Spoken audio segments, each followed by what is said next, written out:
Welcome to the In Search of More podcast. I am your host, Eli Nash. Join me weekly on my quest for more from myself and more from this world. We'll see you on the other side. Okay, Nissim, welcome back. Thank you for having me. When's the last time you were here? October last year. Oh, so exactly a year ago. Whatever, a year and a couple months. Yeah. Very, very cool. Life is becoming a blur. I think it's the kids which are doing that to me. Time seems to collapse.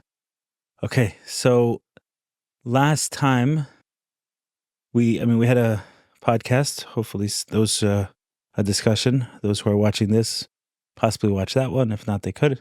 Yeah. We spoke about this technique you use with your clients, Tapas Acupressure Technique, TAT. Yes. And I don't remember if we did a session just before, just after. Was it just before or just after? Just before. Just before. Yeah. So what's interesting is I refer back to that session a lot because it was something I was stuck on for a while. And it wasn't like it removed the whole problem, but it gave me clearance. I wasn't looping anymore. It gave me where to put my focus and attention. And since that time, I've reached out a couple of times when I've been stuck on something. And we've had the honor of working together. So thank you for that. Thank you for having the opportunity, the honor of working with you. So what's changed in your life from last year till now? Baruch Hashem, a lot of work, a lot of clients, and a lot of inner work also, myself. Baruch Hashem. Got it. Then at that point in time, you were just beginning, right? I was already for about 4 years. And, but yeah, it got me out to the world, to new clients from the world, from America mainly. You're saying after that podcast? Yeah, after your podcast. Before that I was working mainly with people from Argentina, and after the podcast, a lot of people contacted me from here, from America. That's pretty cool. It's pretty cool that people listen to this. It is amazing. I was working with 3, how do you say that, zone, like 3 hours, 3 right, time different zones. Time zones, yeah. In America, 3 different time zones in America. Yeah. And all who came from here. Beautiful. Okay. It's nice to know the work is impacting people and that people felt comfortable from our discussion to reach out. Yeah, Baruch Hashem. Yeah. You said that over the last year, not only the opportunity to work with clients, but also some inner work. What does that look like in your world? Okay. Many things. With myself, in my house, with my kids. And I was able to, Baruch Hashem, to explore inner places that I haven't before and to work on them. Yeah. Do you use this? Is this technique one that works well? Yeah, I could use this technique for myself. So what I do is like this. When I see I'm struggling with something, or I'm getting triggered with something in my house or in life, so I take those triggers as opportunities. I make note of them, and later I explore what's going on with that. And then I work on it with the TAT to release whatever is causing those triggers, what's in the past that is causing this. And you don't find that guidance that you provide is necessary when doing it, or at this point you're able to self-guide? I could do this myself, but actually I did reach someone else, a professional, and it was very interesting because he's a regular professional, a psychologist, and I had a conversation with him, and I was talking to him about what I was going through, and he was able to identify as an outsider things that I wasn't able to identify about my past. So wait a second. So you were using the technique on yourself, but with him there. So I started doing myself, and then when I saw I got stuck, I reached to someone else, a professional. Oh, I got you. So a mental health professional, but not a TAT. Regular mental health professional. And I used to go to him like weekly, and it was very funny because like we identify something, I'll go home, I'll work on it with TAT, and then I'll come back to the next session. Okay, that's done. It's it was taken care of. So that was very transformative. Baruch Hashem. So you could work on yourself when you learn how to do it. You could work on yourself, but there is this element of having someone else, an outsider that is listening to you. Sometimes sometimes we don't realize things in ourselves. Right. So yeah, it is beneficial when you have someone else listening to you and as an outsider. Yeah. Yeah, I hear that a lot. I think a good coach has a coach. Yes. Mayor Collinson recently told me that once a week, or he tries for once a week to go to a breathwork near his house, right? So he's attending the breathwork it's funny, of someone else. Even though for many people he can provide that, he said that it's different when he's able to sit in someone else's space. And it took me time to do that, because at the beginning I felt like, I can do it all, I'm good. But yeah, Baruch Hashem, I did that, and I'm very grateful. Yes, it's one of the one of the more common fallacies or traps of someone entering into healing is this idea that we think we need to project as perfect and healed. Yeah, it's kind of dangerous. Mm-hmm. I got it. Okay, so you encountered that. Yeah. That one. Sheistaub uses a term, an occupational hazard. Right, an occupational hazard of, I've heard him use that term a few times, an occupational hazard of entering into the space of helping others heal is that we think that we don't need others to... And especially with such a technique, because if it's talk therapy, you need someone else to talk to, right? It's like, it's really, I think it's more understandable. But when you're doing TAT or similar modalities, right? Like you could just, I'm going through this, I put the hands, I work on it, and it's gone, right? So it makes you really feel that I'm independent, totally independent. And in a way I am, but if I really want to go really, really deep, it is beneficial for me to talk to someone else. Yeah, it's kind of fascinating, the technique, because it's subtle. It doesn't have this profound, fireworks associated with it. It's subtle. I sit there and almost like a meditation of sorts, but that for whatever reason unlocks a certain clarity. I shared one on a podcast the other day with someone, because do you remember the time I called you? I said I found I was very triggered anytime you used the word halacha. Yeah. Right? Yeah. So we worked on that together. I don't remember. Do you remember much about that session? Do you remember your sessions? Some. Yeah.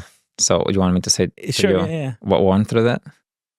So yeah, what's connected with your past? A lot of I don't know if the word is pressure or intensity. I think that's the word, intensity. Yeah. There was a lot of intensity in your house around halacha. And what was interesting that it wasn't only about halacha. It was like, I think at itself, like a lot of intensity in general in the house. So yeah, I think I don't know. I think it was in that conversation. It was the 18 minutes. Did we speak about the 18 minutes? The 18 minutes. Yeah, for Shabbos. in Crown Heights, I don't know who came up with this idea. Like the 18 minutes, and then these sirens are going off. I guess it's to, I don't know if you know this technique. Sometimes you tense every muscle in your body as a way to relax. Yeah. It's like tense everything, tense your feet, tense your jaw, tense your brain, tense everything up, and now relax. Yeah. So it's kind of the same thing, like the 18 minutes for this mad rush. And besides for the mad rush in the house, you want to take the shower not too close to Shabbos, but also you still want hot water. And then you still want some hot water left. And at the same point in time, you got the sirens, or the 3 sirens. It was that was like indicative of the feeling that existed, like this kind of pressure and intensity. And I said, why would I want to reapproach this? Yeah, so I want to hear from you. What changed? Did anything change by you? Yeah, what I shared in the discussion, I think it was with Yoni Weisman, but I'm not sure when I sat with him. what we haven't released that podcast as of the time of the sitting, but probably by the time we release this, it'll be out there. I think the idea was that I saw it as a very much like all or nothing before. It was this all or nothing idea, and halacha was interchangeable with a law.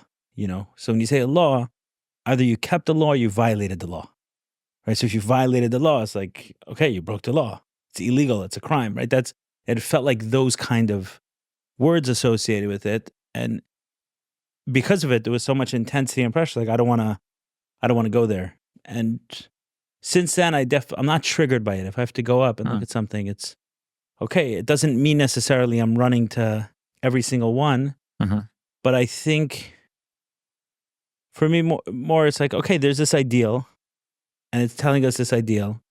Most people I know are probably falling short. I was sitting the other day with someone at a dinner table, and there was like some eucalyptus or something else, like fresh. So I took it and smelled it, and I gave it to. There was a rabbi next to me. I said, smell this, and he readily pushed away, and he made a bracha atzei v'samim, and then he smelled it. And I was thinking, like, okay, he did that, right? He did that, but most people wouldn't. They would just take it and smell it. Meaning, there's endless ways to improve and get better, and halacha gives us that path. So it's more of like this infinite area that we can look at to improve versus something that if I read something and I'm not doing it, I violated the law, which is what it felt like. The intensity is the right word. It lost its intensity, and now it's saying, hey, there's a wisdom and intelligence behind this. I also heard somewhere, have you heard this idea that like we're not meant to learn Shulchan Aruch by ourselves? Like you're only meant to learn Chavrusa? Have you heard this? I never heard that. I don't know where this idea, like sometimes just reading it in the pure language can throw us off a little bit. Right? If we just take it in like at face value versus, Interesting. I heard Dober Pinson say, halacha's like a rubber band, right? Stretch, but don't snap. Like find where that point is where there's a little of discomfort, but we're not meant to completely break ourselves. And practically, like I gave the example of the Atzei V'Samim, most people who consider themselves halachic, and I imagine that's a halacha, right? Yeah. We shouldn't smell without. Yeah. But most people may not even remember it in the moment. But this guy was at the level and space where he wasn't even able to smell it without jumping out of his chair. I thought he was offended at first, but then I understood what he was doing. In any case, so yes, I've definitely felt a big change since then. Amazing. Baruch Hashem, I'm happy to hear that. And this shows me again and again that people that, so to say, they run away from Torah, from Hashem, whatever, they're really not running away from Torah and from Hashem. They're just running away from their experiences they had with Torah and with whatever Hashem was presented to them. So it's really not about Hashem or the Torah. It's their trauma, whatever they experienced in the past that they're running away from. If you could heal that, then the person by itself, will come back. Because that's his essence. That's what it is. There's a story with Avi Fishoff, we mentioned the last time. There's a story with Avi Fishoff. He says there was a boy, there was a teenager, whatever, an adult, I don't know. He wasn't doing well. Then they did Avi's approach, and he started coming back and becoming, more functional and even keeping some mitzvahs. But he couldn't put on tefillin. The hardest thing for him was putting on tefillin. And the story was that when he was 13, when he started putting on tefillin, right, he was abused. What happened? When you have the tefillin, when the leather is raw, it's like brand new. It has a strong smell, right? So every time he'll smell that smell, it brought him back to the abuse.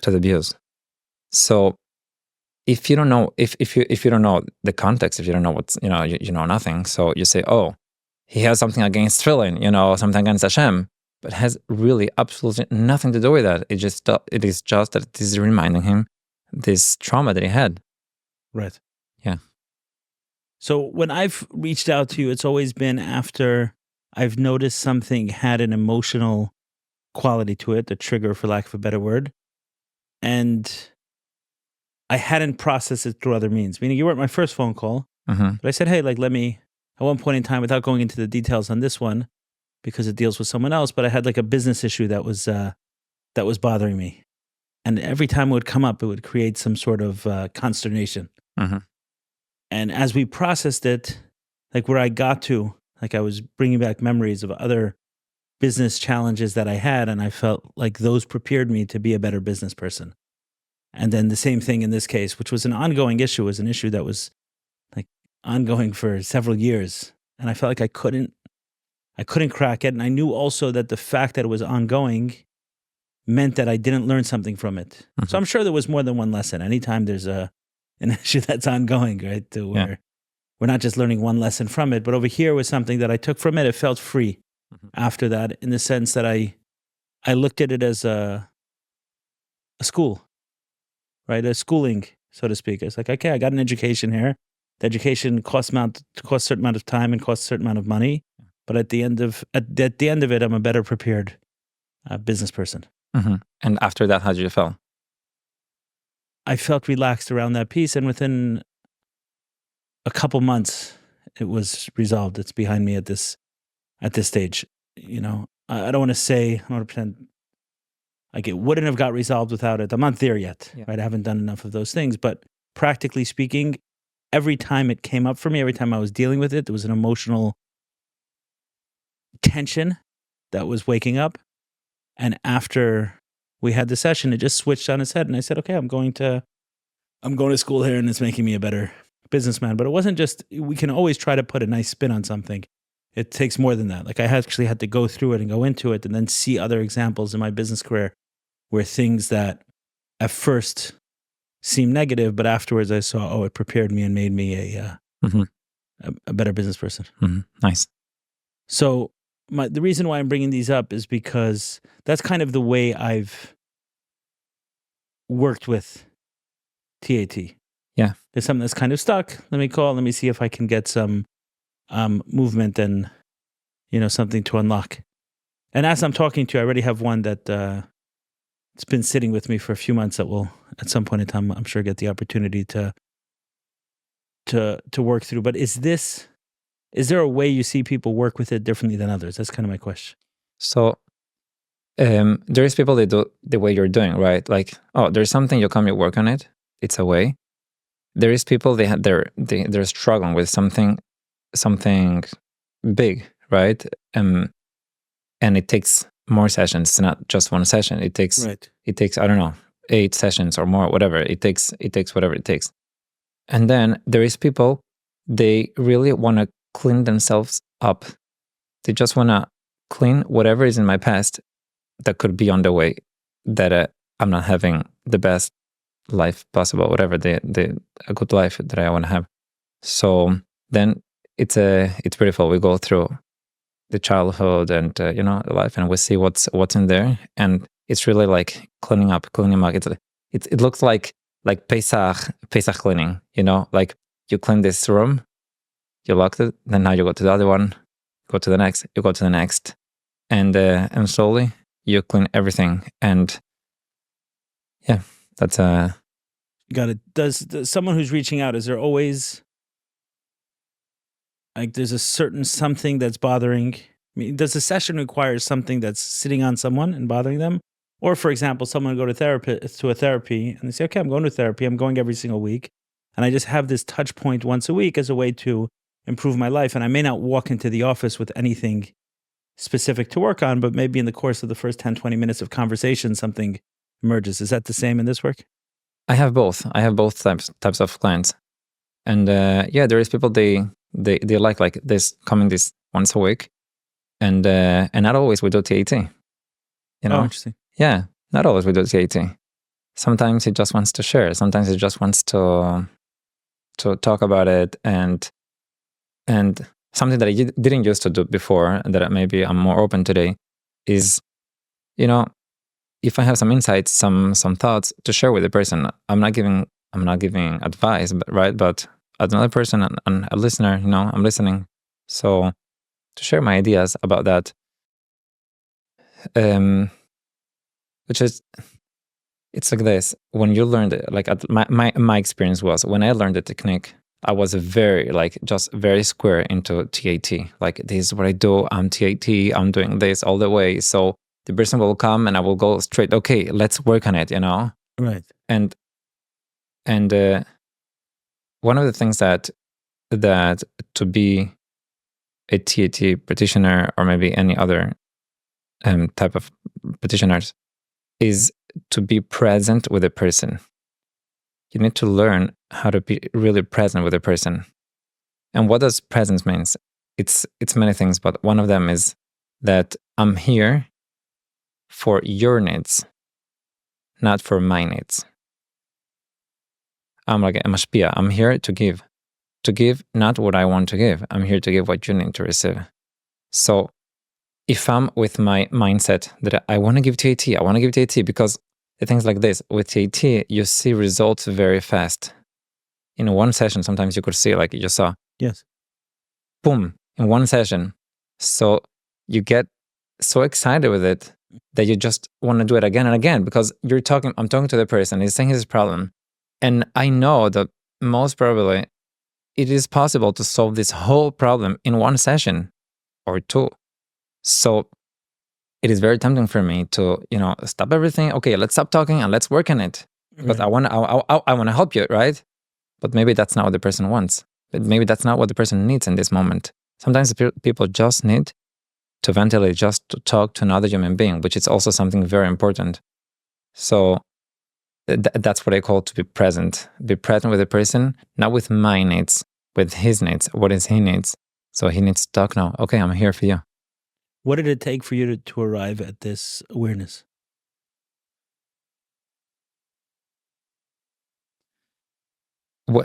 In the TAT course, they talk about that.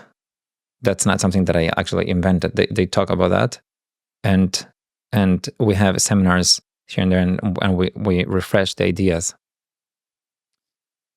I have something personal that I told you I worked on this year very much, which is with my kids, to be present with them.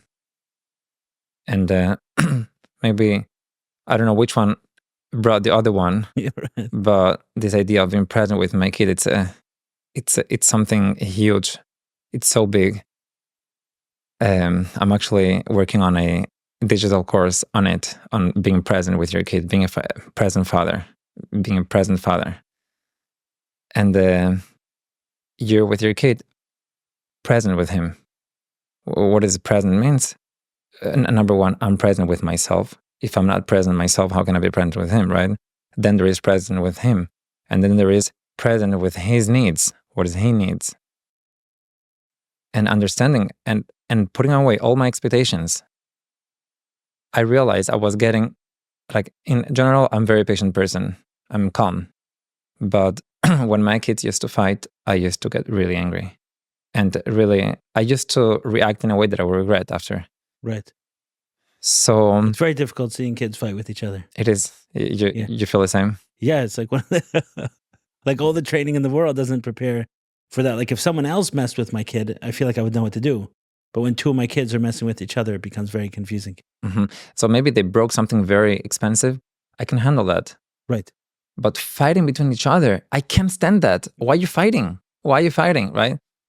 And I will get angry, and I will work on myself with TAT to see what's going on with me. Like what is this anger coming from?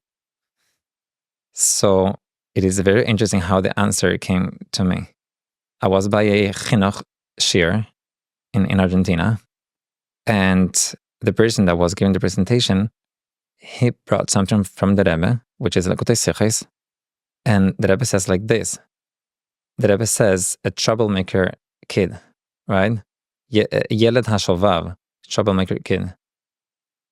Harize dover rogil beyoiser. It is the most common thing, especially with the oldest. And then the Rebbe says you should look for advice with mechanchim, so with people that could help you.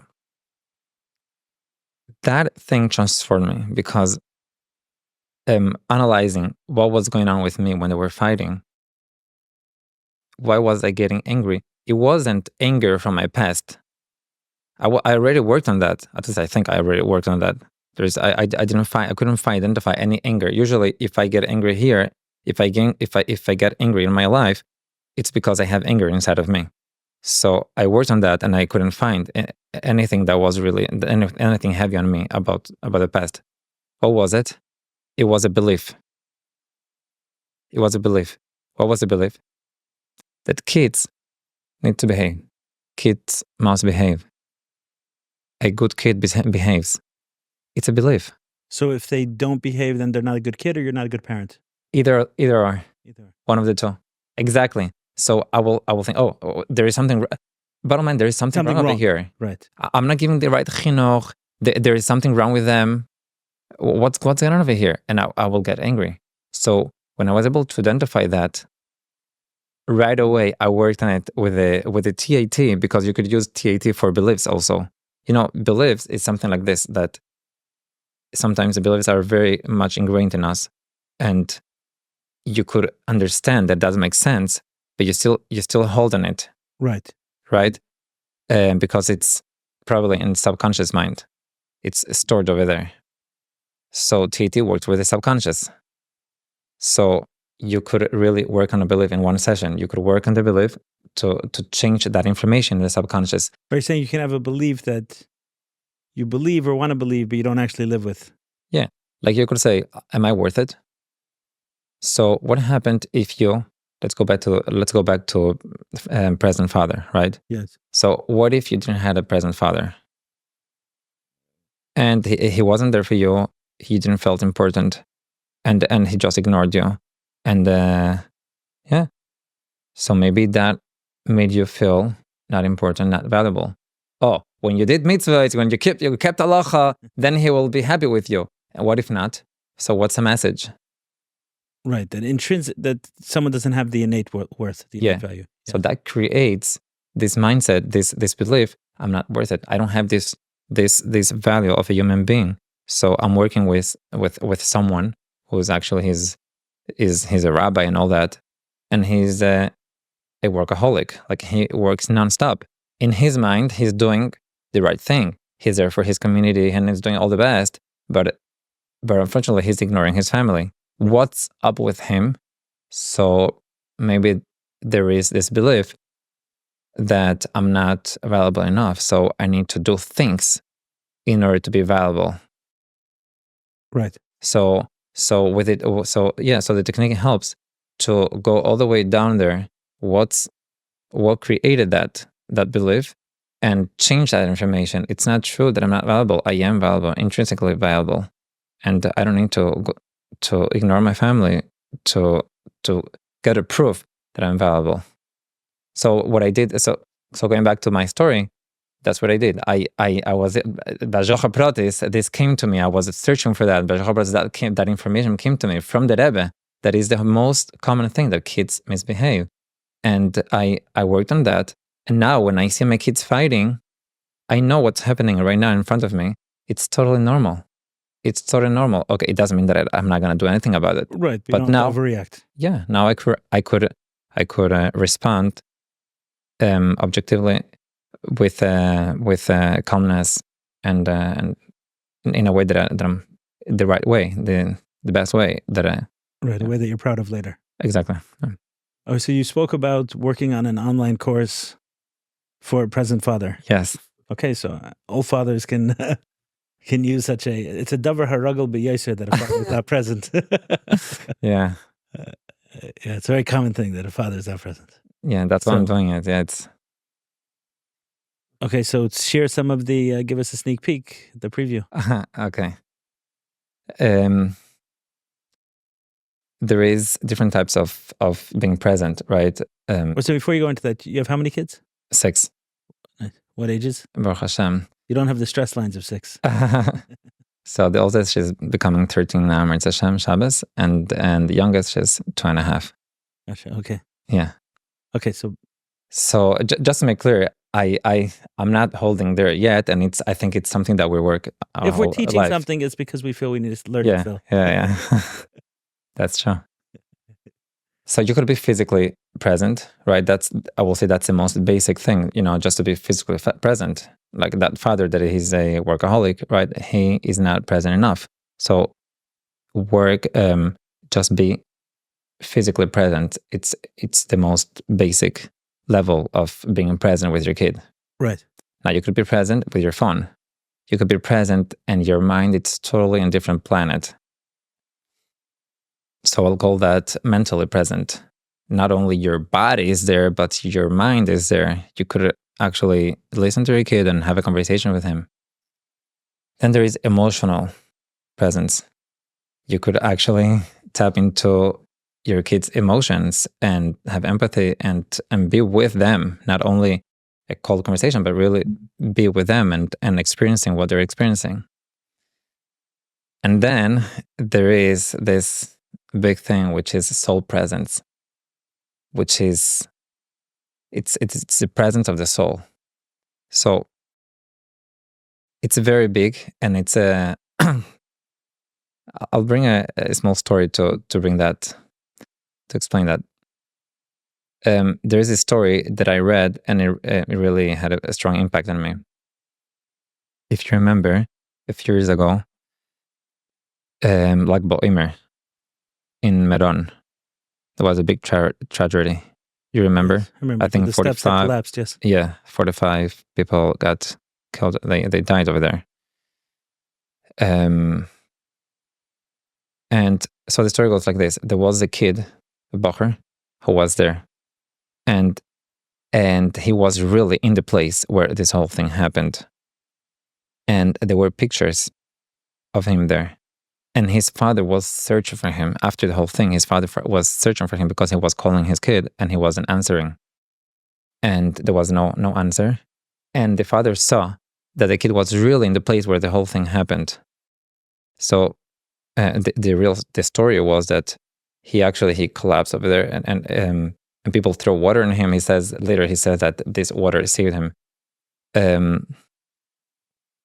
The father didn't know, and he went to search for his kid by the Mason, by the people that were dead, searching for his kid, and he couldn't find him. So he was totally lost. What's with my kid? So later on, the kid came, and the father says, like, he just hugged him, like.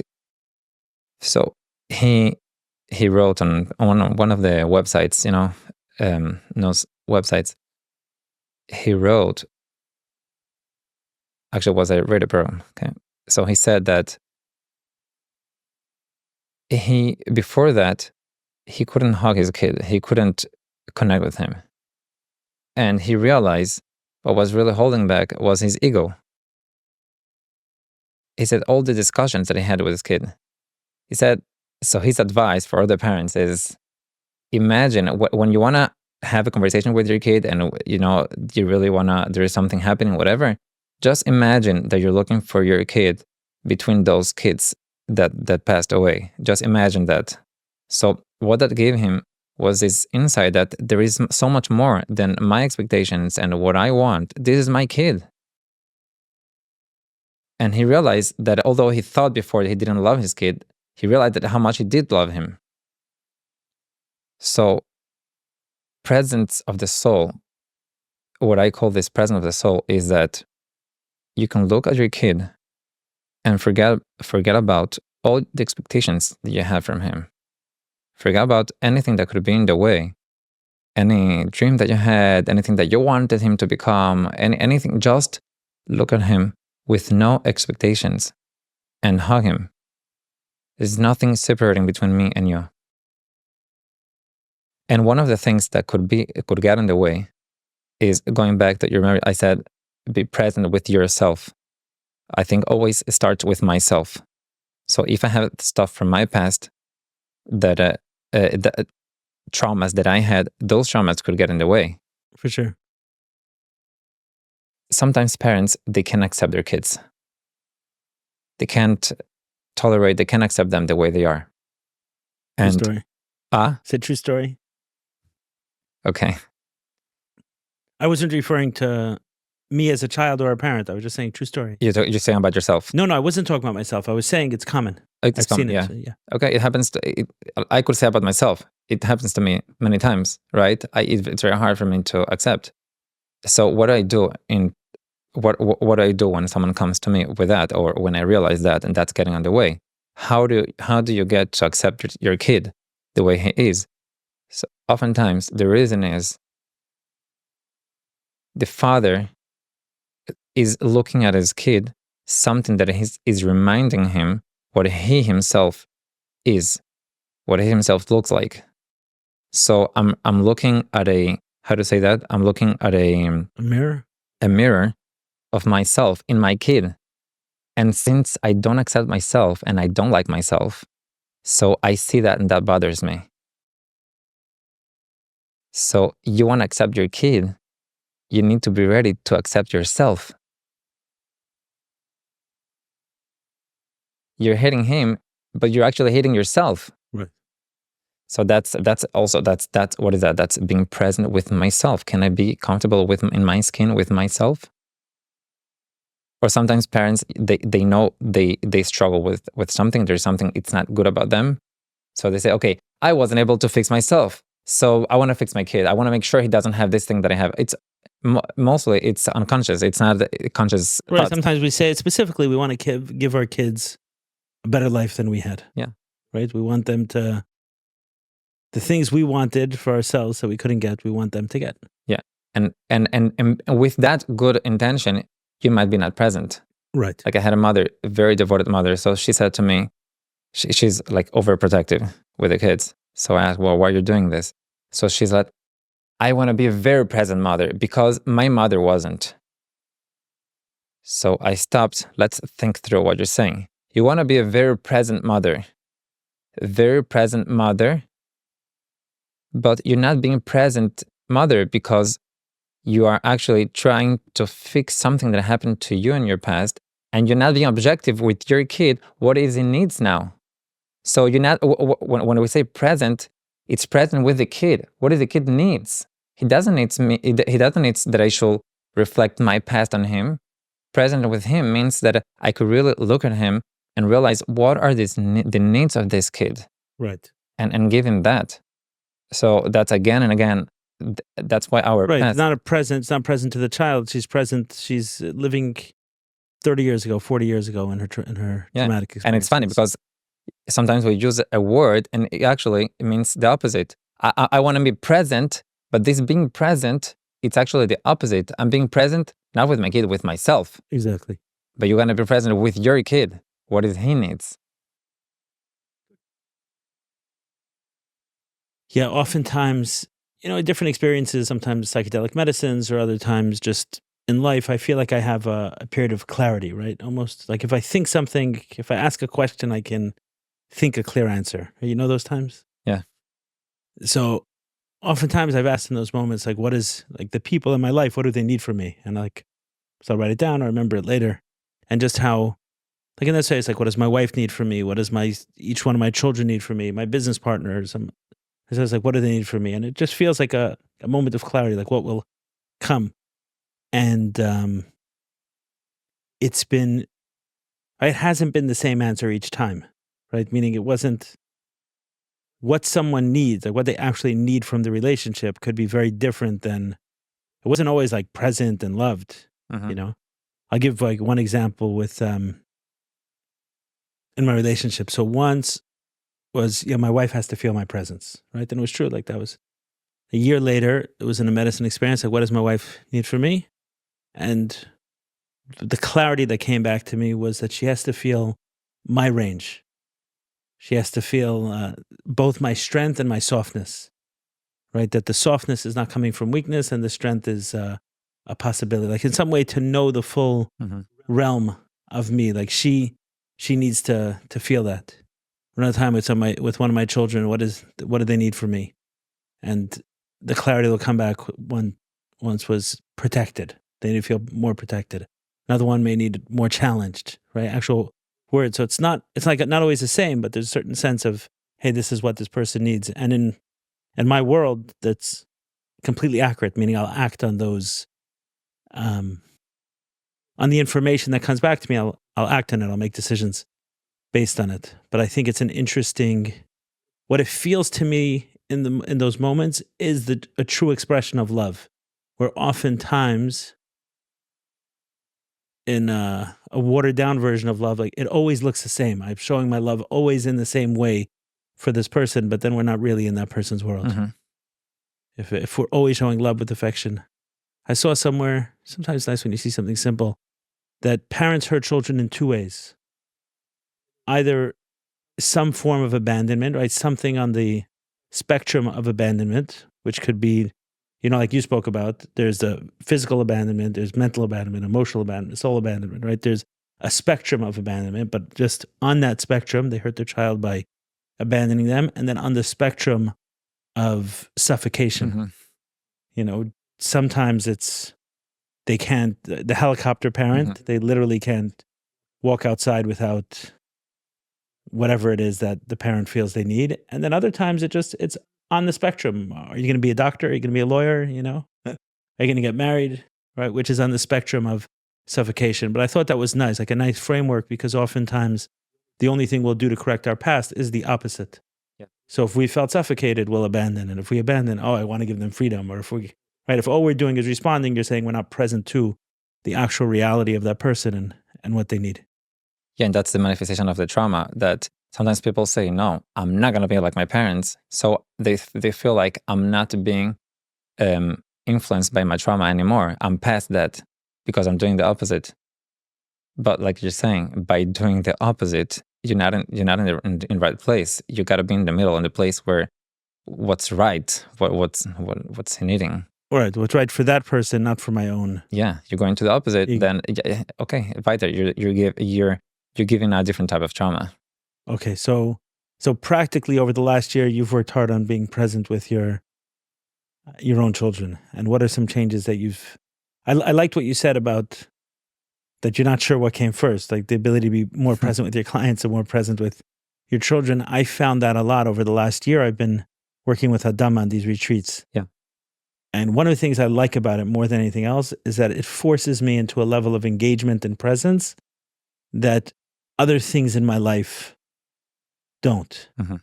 If I'm in a business meeting, if I want to zone out, I zone out. It's like, Mm-hmm. But over here, there's a level, we do 14-hour days and the people are expecting, right? They signed up, they dedicated their time and their weekend, their money and everything else. And they expect a certain experience or a certain service.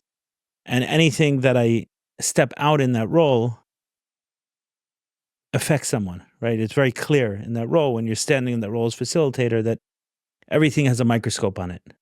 Every action or inaction has a microscope on it. So it forces a level of engagement and presence for an extended period of time that I don't feel like I'm forced to in my life in other areas. And I very much enjoy it. Then my wife is pregnant now. We're expecting in a few months. At the beginning of the pregnancy, it was very, very difficult for her. And she was in bed for like 23 and a half out of 24 hours a day. Wow. And it was also during the summer when my children were out of school, so they weren't on the regular schedule. So I was forced to be much more engaged with them practically, not just as the fun uncle, right? But also, waking up with them, making breakfast, bathing them, dressing them, bringing them to school. A lot of the stuff I do anyway, but not. I'm playing a supporting role to my wife. I can space out as much as I need in any given moment, and she'll pick up the slack. And anything I do, we, as men, we get like a hero award just if we're there. Mm-hmm. Yeah. I saw this meme like, here's an example of a bad mother, right? The bad mother is like, waking up in the morning with the kids in the park the whole day, changing everything else. But at some point in time, maybe a little disheveled or on the phone for a few minutes is a bad mother. And a good father is like just in the park, once a week, like you win an award, good dad, So, but in this case, I wasn't able to play a supporting role. And I was thinking how much Adama and the work there helped me to be present in a way that I didn't know I could be otherwise, for that level of Mm-hmm. time, duration, consistency, expectation. I was like, I've done this before. I've done Amazing. this at Adama. So I understand what you're saying. Anyway, back to your point. So what have you seen changed in your... More present with my kids and But more than present, it's more accepting, just accepting them the way they are and embracing. Right. Do you think, like now you're saying openly and right for all to hear that there was a point in time, or possibly even in the present tense, so there was a point in time where you weren't accepting of one or more of your children? Yeah, 100%. Very comfortably. Yeah. Was that something you were always comfortable No. saying? No. Like to admit that was a... No, I know that. But I didn't know how to break that. We say again? I didn't know how to break that. I didn't know how to I didn't know how to change that, how to accept them. I didn't know how. No, but I'm saying, was it... But you always knew it, or did it take time to be able to admit that? Because I would imagine for most parents... I realized that right away. Very quickly, that there was a level of not accepting, yeah. I realized that very quickly. Wow, there is so much to say about this. So one thing I want to say is guilt. There was another thing I don't want to forget. Okay, let's say. Guilt. This is something that I experienced very much. Guilt regarding being a present father. I felt very much I was not a present father. I felt that very much in myself. I used to feel that very much. Although actually, every day I'm there at 6:30 in my house and helping my wife and taking care of, doing everything until they go to sleep, right? But I had this feeling of guilt, not being fully present, whatever. And that took a lot of me.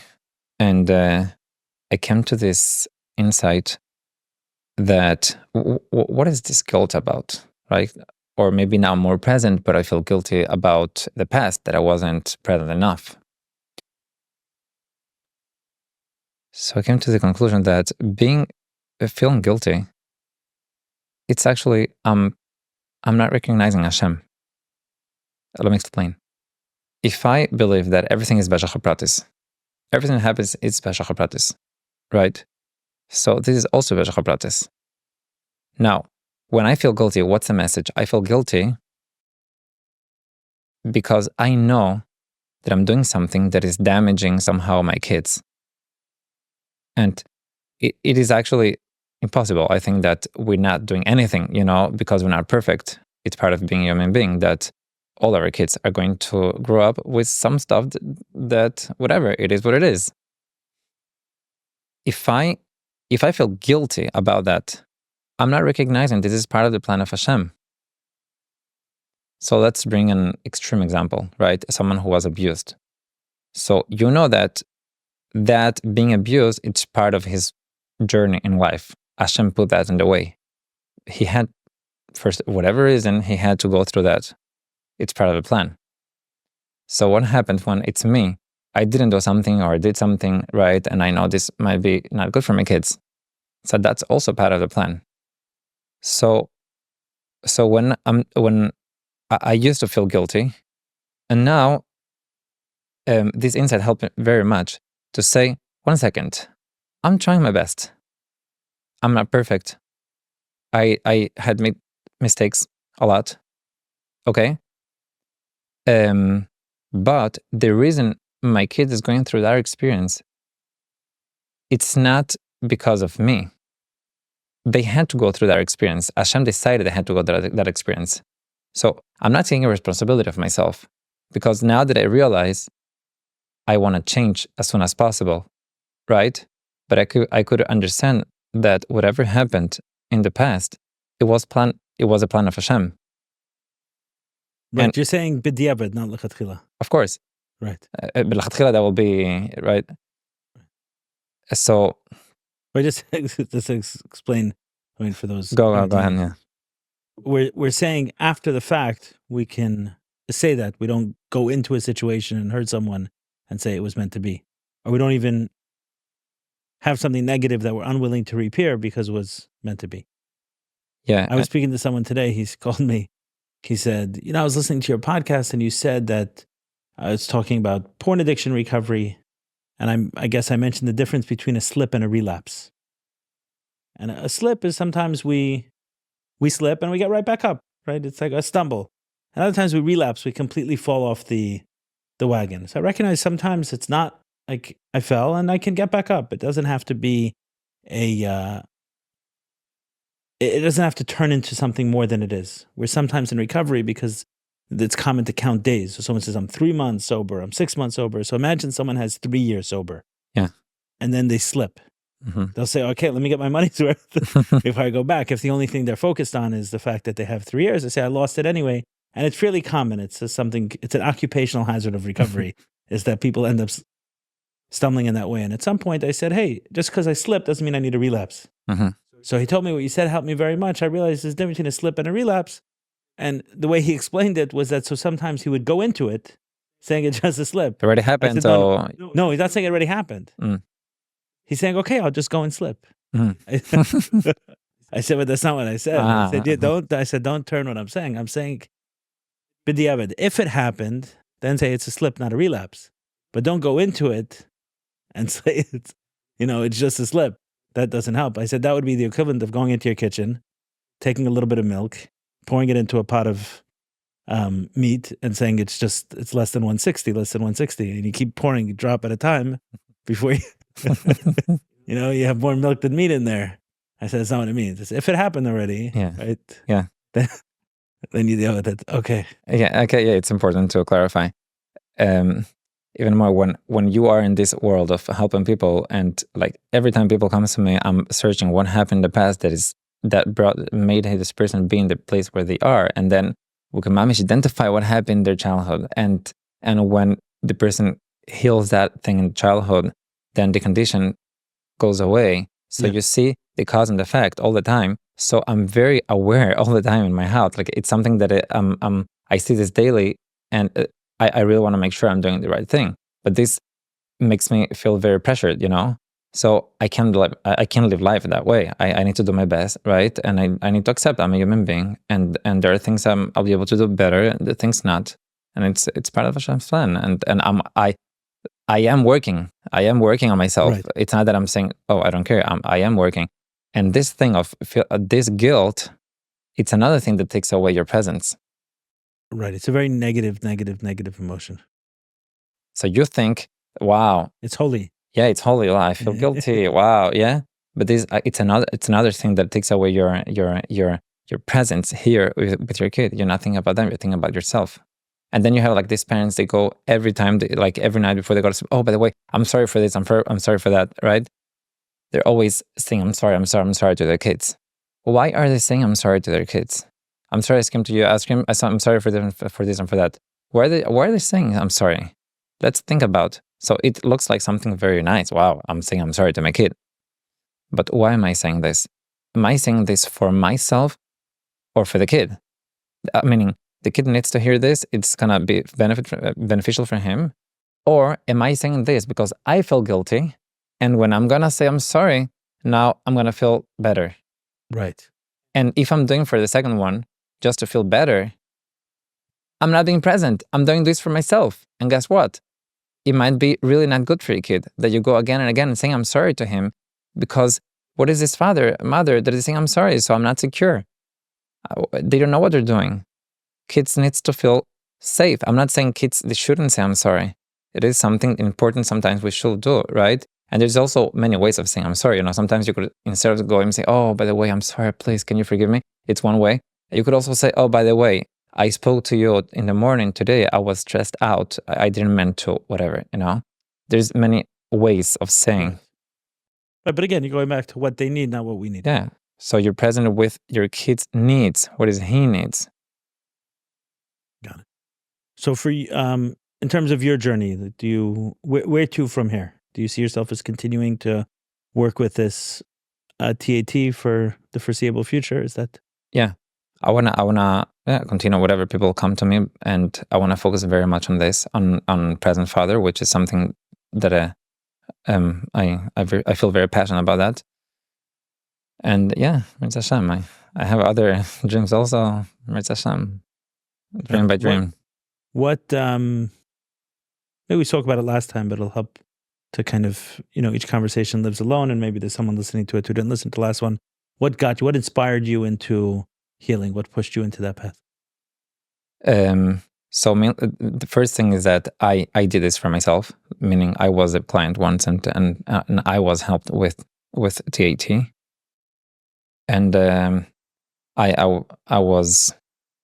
grew up looking at my father, who was a shliach. My father, my mother, they were shluchim Where? in Paraguay.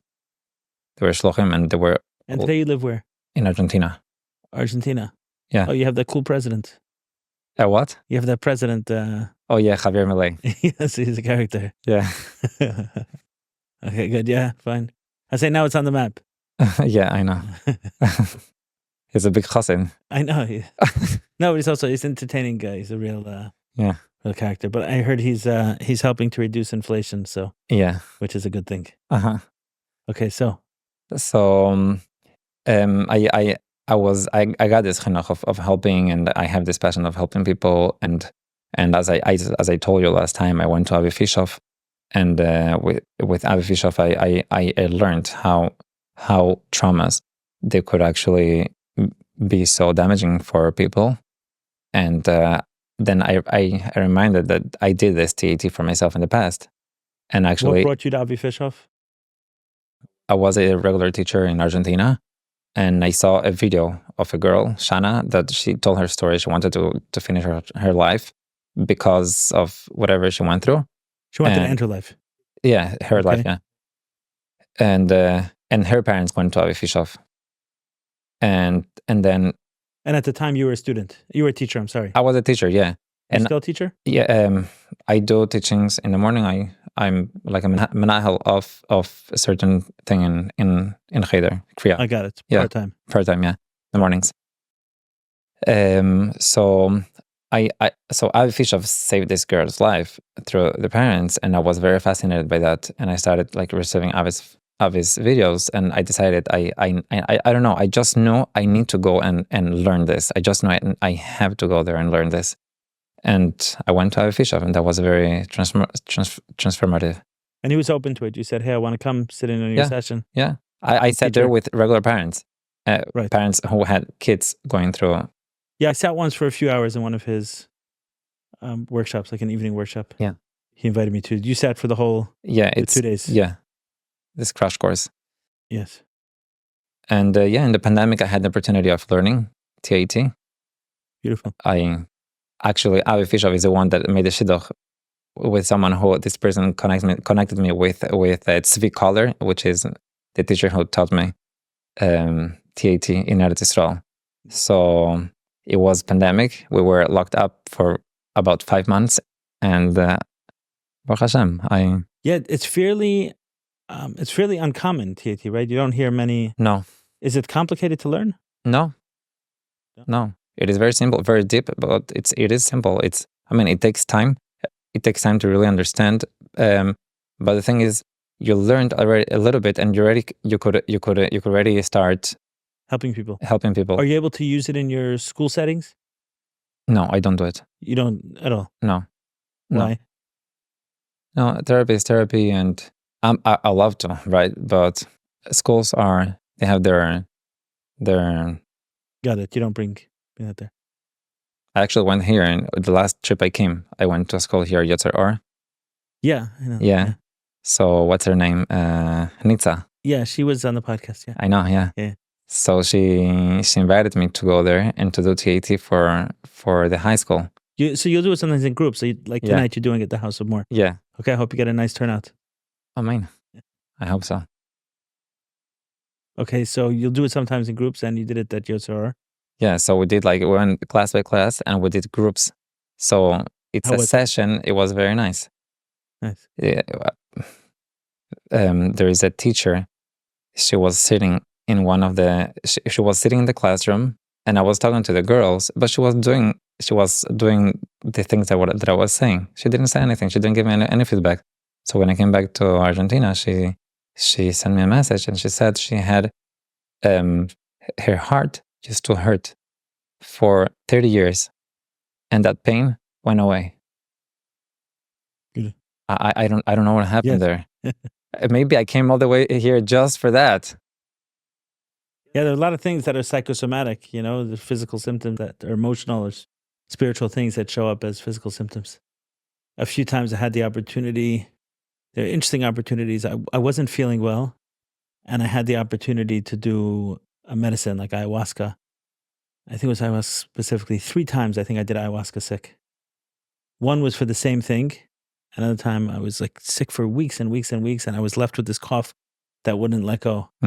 And then during it, I understood why I was sick. What was behind it? It was all emotional, all 100%. Most Yes. physical conditions are emotional somehow. Yes. And then I came out feeling better. Yeah, amazing. Both cases. One was like 3 months I had this cough. It was a fever and sick. And then at the end of it, I just had this terrible cough that I couldn't get rid of for a few weeks. Wow. And then there was one particular individual, every time I thought of him, I kept in the ceremony, kept coughing and coughing and, and coughing. And then I understood like all the judgment and anger and frustration that I had towards this person, and how like being in that state of being was making me not well. Wow. And through it, I processed it, and the cough was gone. Amazing. At the end, I don't recommend it for cough syrup. But the reason I bring it up here is just the ways that emotional things play into physical symptoms very, very, very often. Yeah, and many people that come to me that they are suffering stuff and they see an improvement. Of course, I don't say that I could heal physical things. It's not every person should go to a doctor, right? But we see many times that, especially when these stories when a person went to all the doctors and no one knew what was going on, no one could, many times those are the stories, like the wild stories that it wasn't something that you could see on an X-ray. It wasn't something you could find in a hospital. It was something totally emotional. So, Baruch Hashem. Neat. If I'm reminded as we're talking of a conversation I had a couple years ago. I don't remember who it was with, but we were talking about breathwork therapy. And I said, like, why is this so uncommon? It's a good technique. Like every therapist should know this, should have this technique. Start using breathwork. And it didn't seem so complicated. Like how hard could it be? There's a lot of things that go into it, and there's a level of comfort that people have. This person with that person, for sure. It's not everyone can be a good breathwork practitioner, not at all. But in terms of the technique, you don't have to go to school for 12 years to learn how to do breathwork. Yeah. Right? You can do it. It's something that's readily available. And I said then, I hope that this will become, more and more common, so that this is something that's available throughout. At the time, I knew a few breathwork practitioners, and now it's really, thank God, it's exploded, and it's not as much as it should be. It should be everywhere. I think in many situations, I actually recommended to my wife to call you. We'll see if she ever does. I recommended like a month ago, but I didn't push. She just asked, so I said, I think with Nissim, I didn't explain what you do at all. I didn't say anything. But to me, what's neat is it's an opportunity just to like go inward, right? Go inward, learn to get our answers from within, process things on a very deep level. And the same is true with things like breath work. It's all these opportunities to slow down and heal ourselves. Like really at the end of the day, as much as it's technique, any of these things, the person leaves feeling like the answer came from themselves. Right, the clarity came from themselves. Yeah. And that's one of the beautiful things about these techniques is it's helping someone to reconnect with themselves, with their own wisdom, their own intelligence, their own insights. And I think that the more that's commonplace, the better for everyone. So I hope not only are people inspired to call you, but they're also inspired to learn. Right, to learn, so that they're everywhere. This is a technique that seems to be able to help many people. It's helped me. I'll continue to reach out from time to time, I'm sure. And I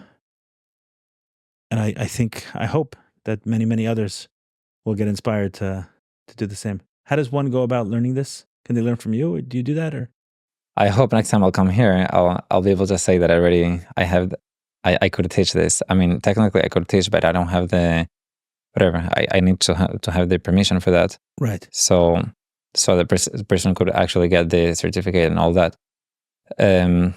But they could go. I mean, in Israel it's common. You said, right? In Israel it's common. There is my teacher that I said, Tzvi Kohler, and there is another teacher, Eli Stetter. They're doing this for many years, and anyone could just go on tatlife.com, which is the official Life, website? L-I-F-E. Life, yeah. Yes. It's a life, TAT life. And out there they could find the information how to become a practitioner. Beautiful. Okay, may it spread and help many people, and may you have the opportunity to help many people. Amen. Amen. I want to add, not only people, I think even professionals like regular psychologists, they also learn this. It's not a state. It's not a. I think everyone could learn this. You Yes, understand what I'm saying? right. That was what I was alluding to earlier with the breath work. I said many therapists Yeah. should learn this. You know, there was a therapist. Imagine if you're a talk therapy, right, and you're doing your work, and there is a trauma or something that is blocking the person, and that could stay there for years. Imagine if in 1 or 2 sessions you could unlock that. 100%.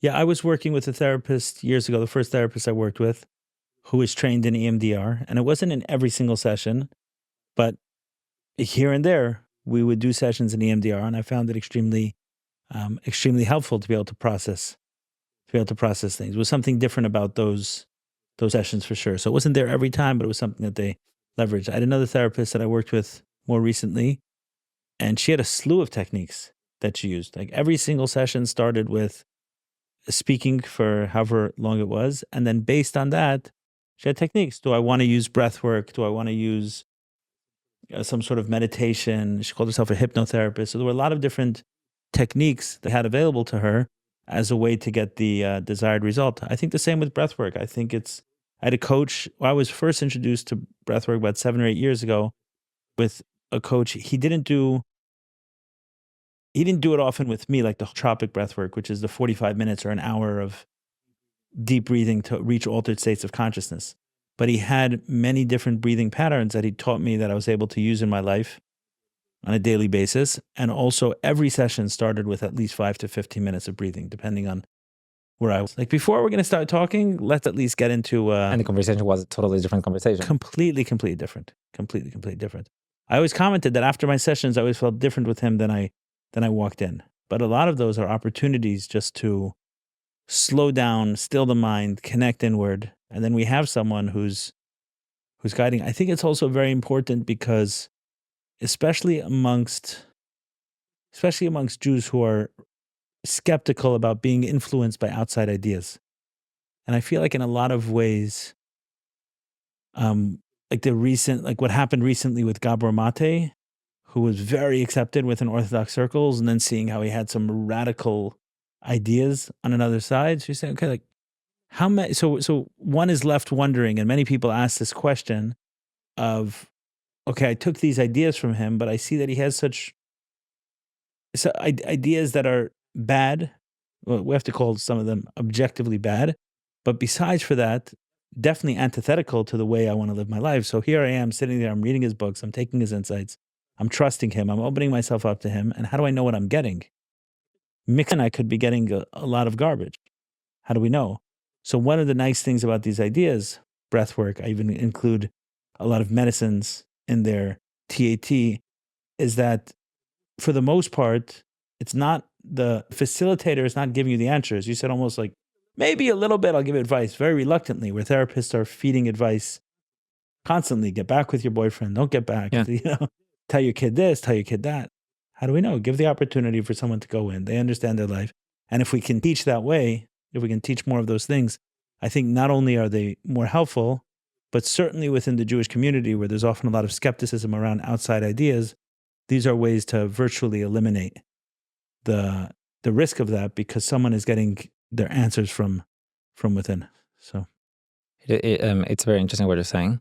And it's reminding me a story that just happened with one of my clients. Actually, it's a shlucha that she came to me through the last podcast. Oh, cool. Yeah. And we were working on something, and in the middle, as you remember, right, in the middle of the session, sometimes I say to you, please have a conversation with someone, right? Have a conversation with someone, right? So she had something with Hashem because she went through very, very hard trauma. So I said, please have a conversation with Hashem. She had like questions, why Hashem, And I said, okay, so please put your hands in the pose and have a conversation with Hashem. So she went, okay, she spoke to Hashem. Why Hashem? Whatever, she put her, whatever she had to say. So I said, okay, now go back in the pose and see if Hashem wants to answer you anything. So she did that. And she stayed there for a while, and then she put her hands down. And she's like, oh, I don't know if I'm imagining or what, but this is what came up to me. And she started like just saying like, whatever happened, there's a reason you're going to know about it, and just keep going. And like she was like, it was like 3 answers, like of Hashem giving her 3 answers. And I was listening to her answers, and I said to her, it really sounds like you're reading a letter from the Rebbe. Like it sounds saying like, what you're saying really sounds like you're saying a letter of the Rebbe. And so she's like, what happened over here? So I said to her, what I believe what happened is that many times we have a lot of knowledge, but is bemakif, like we say in Hasidus, bemakif. It's like, it's not das. Das is when it's integrated in you. So you have the knowledge, but it's separated from you. And this modality, like it helps that whatever is there, right, that and you believe, but it's not bepnimius, it comes bepnimius, bedas, and you can really, wow. And then it's integrated in you. Right, I heard someone interpret there's a line, tzaddik b'manasai tichya. Yeah. Right, that it's tzaddik with his beliefs he lives. Right, which could be interpreted in different ways, but one is that his beliefs are integrated. Right, many of us, we have ideas. For example, we believe healthy food is healthy and unhealthy food is unhealthy. But in practice, we eat unhealthy food, right? So meaning we believe it, but we haven't internalized it. I'll quote Chase Taub again. He said, if you want to understand what das is, he says, if you see a cockroach on a salad, right, that salad is going to remain repulsive to you. It's not a theoretical idea that the salad is bad for you. It's like that salad is done for. You're over. Like it's in your toes. Your toes understand that salad is off limits. So it's kind of like that. Is tzaddik, I want to say tichya, that he has these beliefs, and he actually lives his practical day-to-day life is with these beliefs. So when you talk about he has these beliefs swirling around here, but it hasn't penetrated. As soon as they do, then she becomes a tzaddik. Right, tzaddik. Nice, very nice. Thank you. A nice explanation. Yeah, I'm not sure where I heard it, but okay. In any case, I usually like to source something, but this one maybe was swirling around me. I'm trying to get it to penetrate. Okay, thank you so much. Thank you for coming out. Good luck again at the House of More, and I hope that there are many opportunities for you to grow this year as well. The next time we sit down and talk, there are training sessions. There's a video out for presents and things like that. Hopefully, after this, I'll be a more present father. Amen. Thank you very much. And Mirza Hashem, by the time this episode will be out, I hope to have the digital course ready in my website. So everyone that will be interested, they could go there. And Mirza Hashem, your website is, on that note? It's Shalva Healing, shalvahealing.com. SHALVA? Yeah, and healing. Healing.com, shalvahealing.com. Okay, beautiful. Mirza Hashem. Thank you so much. Okay, thank you.